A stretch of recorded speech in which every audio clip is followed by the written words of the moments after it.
welcome to CSPC 2022. As part of the interview series, we are pleased to have Dr. John Holdren, professor at Harvard University and former science advisor to President Obama.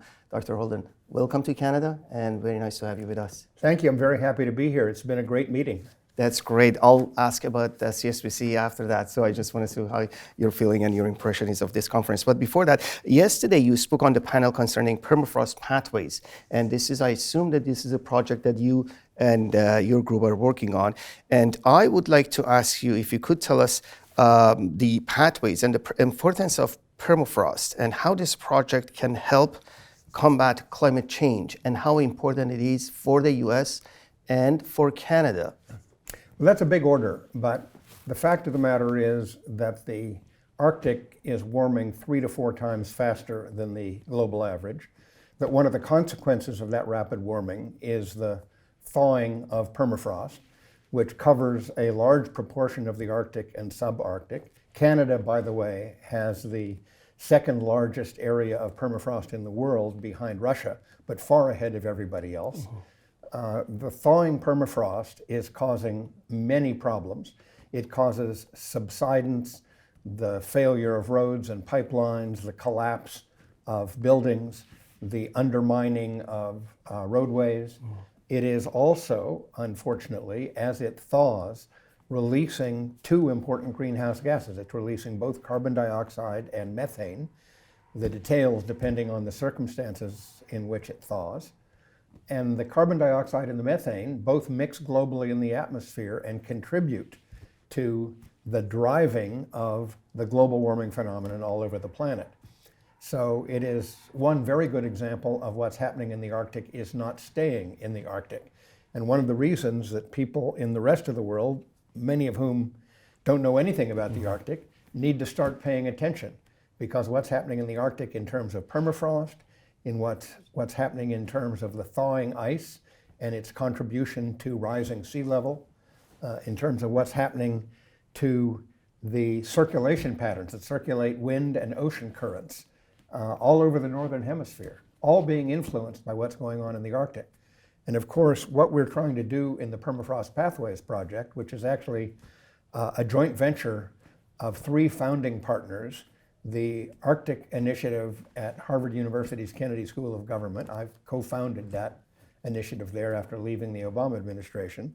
The principal partner is the Woodwell Climate Research Center, which is responsible for the part of the work that is expanding the monitoring network around the Arctic to better understand how fast permafrost is thawing and how fast the carbon dioxide and methane are coming out. And we have a third partner, the Alaska Institute for Justice, which is particularly focused on the vulnerability and the predicament of the communities across the Arctic, above all First Nation communities, indigenous communities, that are suffering threats to their residences, to their culture, to their livelihoods because of permafrost thaw. So that's all part of the project, trying to understand the science better, trying to understand how it's affecting people in the region, trying to better understand how it's affecting the global situation, and then communicating all of that to policymakers, decision makers, interested parties, from the local in the Arctic to the regional to the global, so that better decisions get made, both about how to adapt to permafrost thaw that can no longer be avoided, and how we need to minimize the future amount of permafrost thaw by controlling the emissions of carbon dioxide and methane all over the world. So this is a significant project, I assume multi-years and multiple partners. And so this is a segue to my next question. You have served in the administration, and we'll get into that later. But my point is that you have dealt with policymakers at all levels, internationally, the US and others.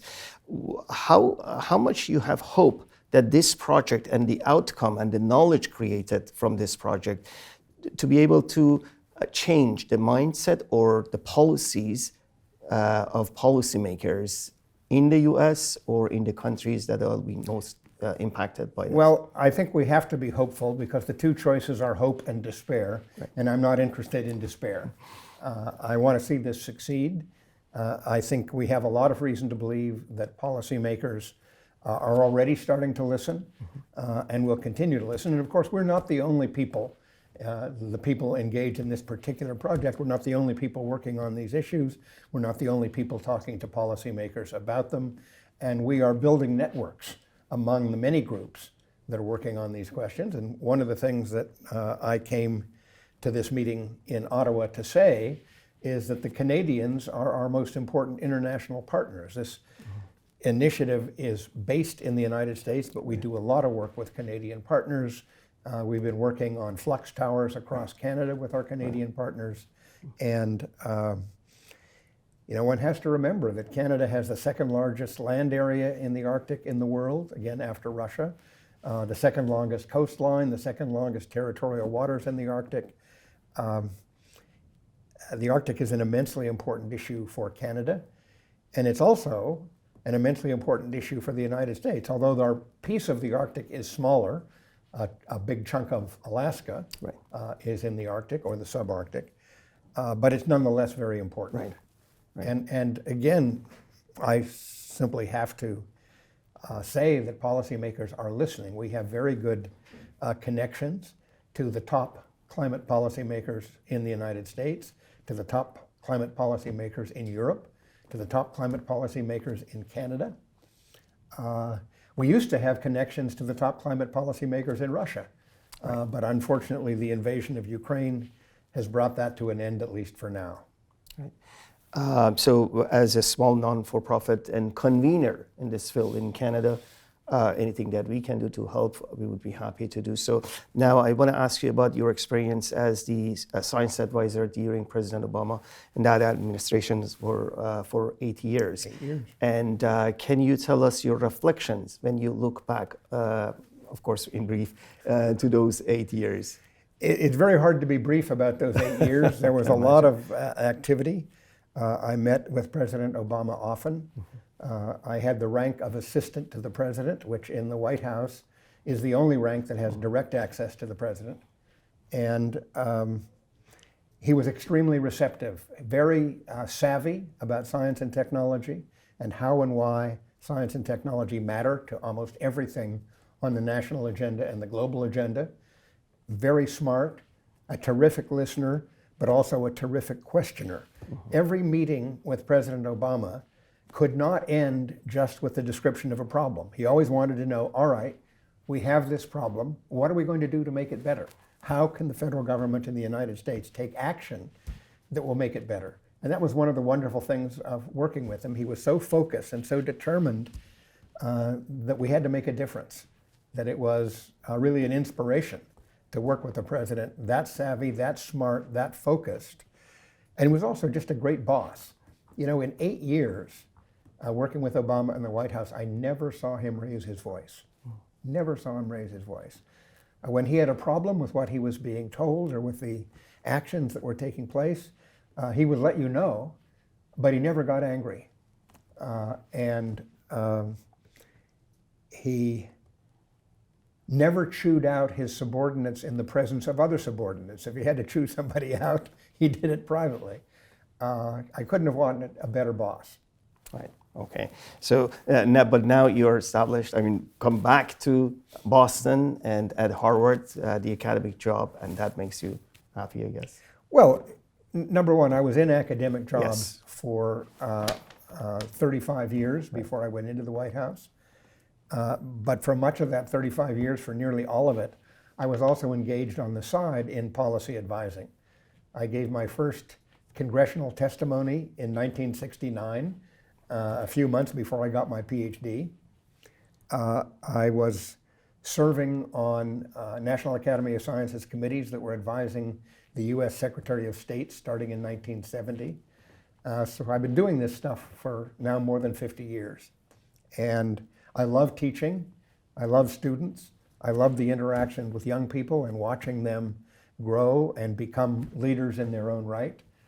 At the same time, I've always enjoyed the interaction with the policy process of not wanting just to know more things, but to think about how to make what we know more salient in the policy process. And I'm still really walking both sides of that street. That is, my base is again in academia at Harvard, but I'm still very much involved in policy advising for the federal government and in many cases with colleagues in other countries. That's wonderful because your career has been really inspirational, various trajectories at the intersection of science and policy. I personally very much looking forward to hopefully see and read your biography or memoirs of the 8 years, but also before that at the intersection of science and policy. But one last question. This is your first time at the CSPC, I believe, and I want to, you spent perhaps a day and a half at CSPC. We are similar to the AAAS annual general meeting, much smaller, of course, compared to what happens in the US. I want to ask you for your reflections on these 2 days almost at CSPC. Well, first of all, Mehrdad, I have to say that you and your staff have done a fabulous job. Thank you. The conference has run beautifully. Thank you. Even the food has been good, which is not always the case at conferences. And the fact that it's smaller than the annual conference that the American Association for the Advancement of Science, the AAAS, holds, there are advantages to that. It's easier to meet a large fraction of the people who are here.